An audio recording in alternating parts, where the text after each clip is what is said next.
Today, I would like to focus on internal investigation planning phase, and in particular on working with witnesses, suspects, and people who know the things that we need to learn.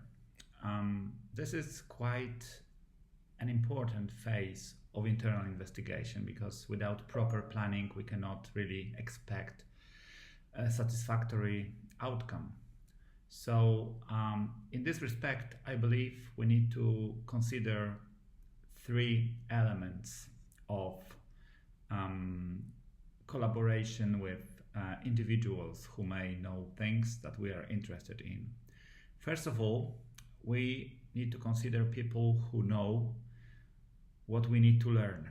So in particular, we need to think about meetings with people who know business processes within the organization being subject of our investigation, as we need to learn the controls environment, the risk exposure of the organization if any risk assessment took place in the past, and also to understand what kind of record-keeping elements are associated with executing the business processes. Without learning about this background information, it might be quite challenging to actively listen to witnesses and to the potential suspects in our investigation. So my recommendation, based on experience and some research done at the university, I can tell that the most reasonable approach would be to start with those who know the things, with those who know the business processes, and they may not necessarily be the same people as our witnesses. It might be even wiser to start with those who know nothing, or we assume based on our educated guess that may not know anything about the scope of our investigation, and then we talk to those people and learn about the process. This will significantly help us to work with individuals who might be witnesses in our case. So in my opinion, the first step and the first reasonable step would be to take on the business process, and then knowing about the business process, we can move on towards the verification of our investigation theories and learning the facts of interest, the facts that are part of the theory, so that we can eliminate those that are unlikely and focus on those that are most probable in our case. And obviously collecting these facts from witnesses, because today we speak about work with witnesses, suspects, and other individuals that possess knowledge that may be of our interest. So we need to learn about facts and evidence that would substantiate those facts. So we cannot rely purely on statements, although sometimes there is no other way, but very often there is a possibility to verify the facts through evidence, and having verified facts in hand, we can actually move on to the last phase of the interviewing process, and this would be the interviews with potential suspects. It's not recommended to start with the suspects, as they may be then trying to, if we actually speak to the actual suspects and not just assumed suspects, they might then try to destroy evidence and to influence the course of action, influence the course of justice. So technically, it's usually reasonable to speak to the suspect once we know enough facts about the business processes and about the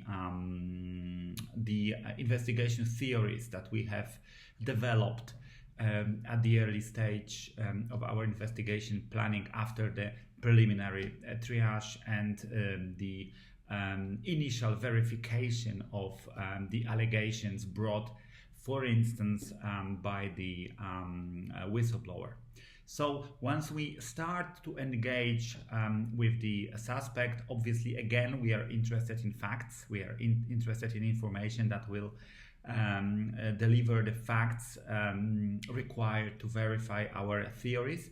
And obviously, evidence substantiating those facts, substantiating those the information provided by the suspect. And obviously, this is the phase where, in case of discovered discrepancies, we can apply the technique of challenging this aspect. And obviously, we are able to spot the discrepancies under two conditions.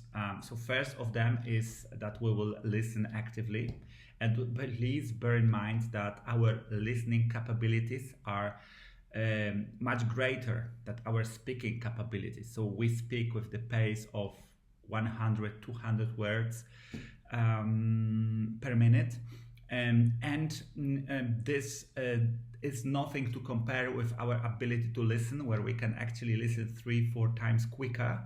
So we have a lot of space in the listening, active listening exercise, and therefore it is advised and reasonable to use this space for verifying the statements of the suspect, but also this also applies to the witnesses.